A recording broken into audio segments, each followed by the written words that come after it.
Quelle est la concentration molaire en éthanol maintenant, sachant qu'on a 9,36 grammes dans 100 millilitres? La concentration molaire, vous savez que c'est le nombre de moles divisé par le volume. Le nombre de moles, on ne l'a pas dans les données. Mais on peut calculer à partir de la masse et de la masse molaire moléculaire le nombre de moles. Vous savez en effet que la masse molaire moléculaire de l'éthanol est égale à la masse d'éthanol divisée par le nombre de moles. Donc, ce qui signifie tout simplement que le nombre de moles est égal à la masse divisée par la masse molaire. Si on réinjecte cette expression dans celle-ci, la concentration est égale au nombre de moles, c'est-à-dire masse sur masse molaire fois 1 sur V. Voilà. Au passage, on vérifie les unités, comme on est de bons garçons. La masse est en grammes.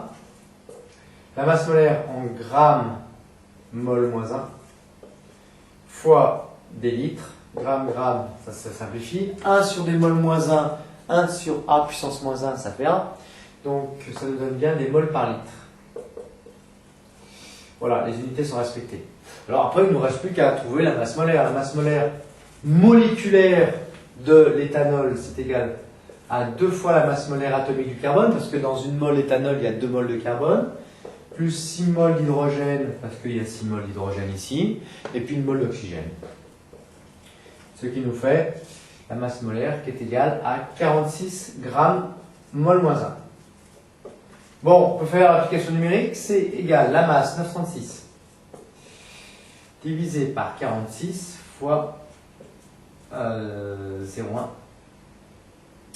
Ce qui nous fait pour la concentration molaire 2,04 mol par litre.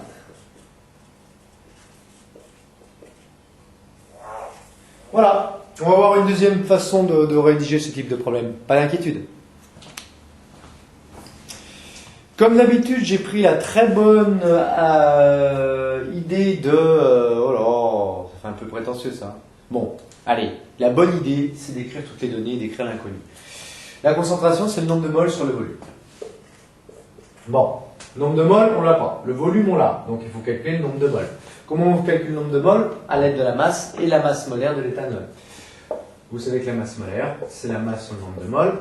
Autrement dit, que vaut le nombre de moles? Passe de l'autre côté de l'équation, il était au dénominateur et passe au numérateur, est égal à la masse divisée par la masse molaire.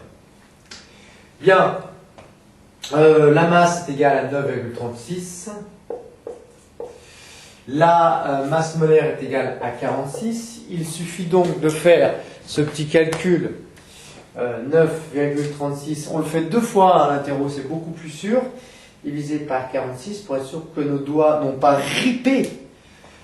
Égale 0,203. Voilà. Voilà. Alors, ensuite, il me suffit de faire la formule C égale N sur V. Donc, on va l'écrire ici. N0,203 divisé par 0,1, ça nous fait bien 2,03 mol litre moins 1. Voilà. 2,03 mol litre moins 1. Alors, j'ai dit 2,04 tout à l'heure, j'ai peut-être mal arrondi. M'en voudrais pas. Hein. Avec 2 chiffres significatifs, ça nous ferait 2,0 fois 10 puissance 0, c'est-à-dire 2,0 mol litre moins 1. Voilà pour la concentration.